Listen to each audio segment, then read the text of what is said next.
Malibu, Malibu, Malibu.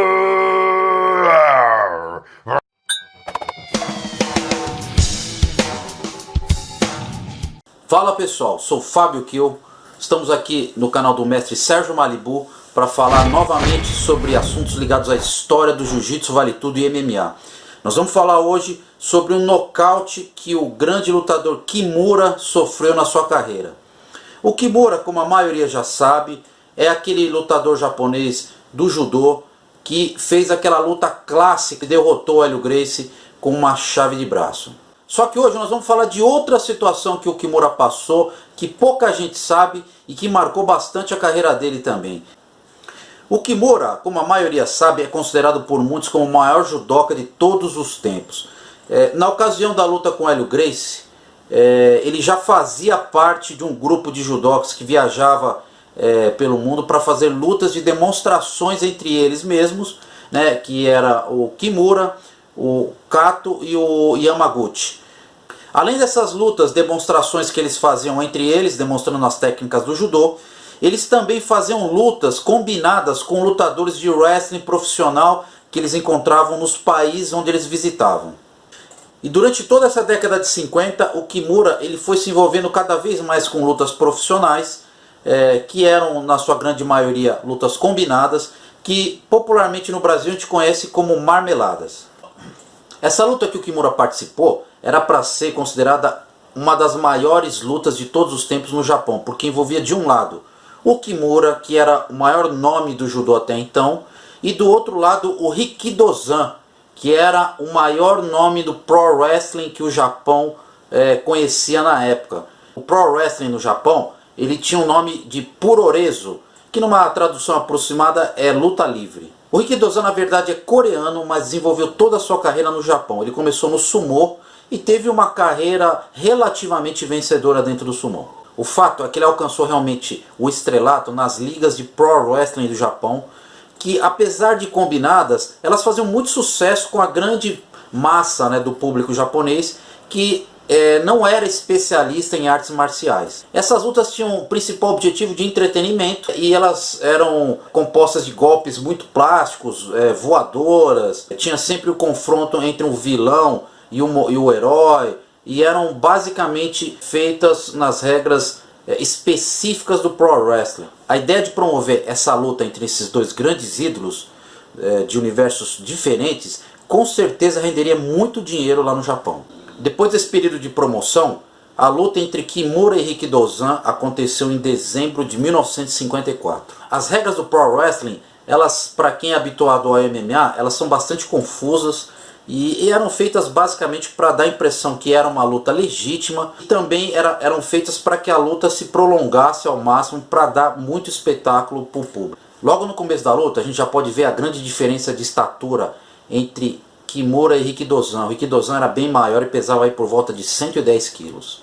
Assim que começa a luta a gente já fica óbvio que eram proibidos golpes com mão fechada, chutes, mas também fica claro que a luta era combinada por golpes como esse que a gente pode ver, onde o Rikidozan gira o Kimura nos ombros calmamente para depois jogá-lo ao chão.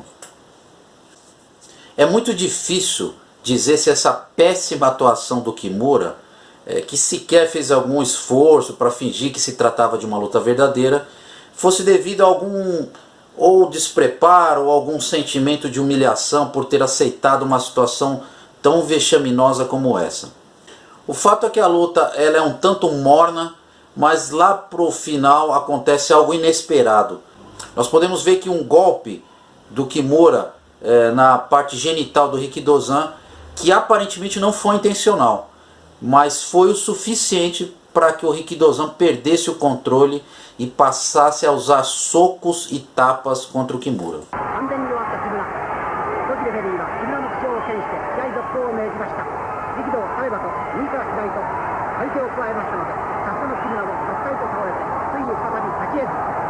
Depois dessa saraivada de golpes, o Kimura cai sentado e é nocauteado pelo primeiro chute e ainda recebe mais um na sequência. É nessa hora também que nós podemos perceber a incompetência do juiz ou até mesmo uma possível instrução anterior para favorecer o Rikidozan.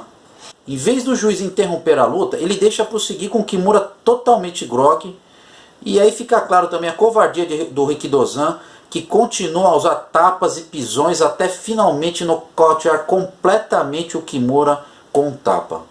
Inacreditavelmente, o juiz ainda abre contagem ao invés de socorrer imediatamente o Kimura. O Kimura, então, que foi um grande nome no Japão e foi o primeiro algoz de Hélio Gracie, passou por essa derrota humilhante.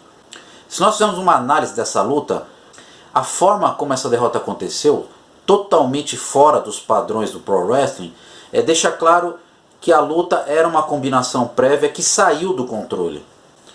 Era muito comum em lutas de grandes astros do Pro Wrestling, onde a primeira luta um deles ganhasse, para depois acontecesse uma revanche e às vezes até uma terceira luta onde houvesse um empate, para com isso conseguir tirar o máximo de proveito dessa rivalidade. Na própria biografia do Kimura, chamado Meu Judô, ele admite toda essa armação e o descontrole do Rikidozan.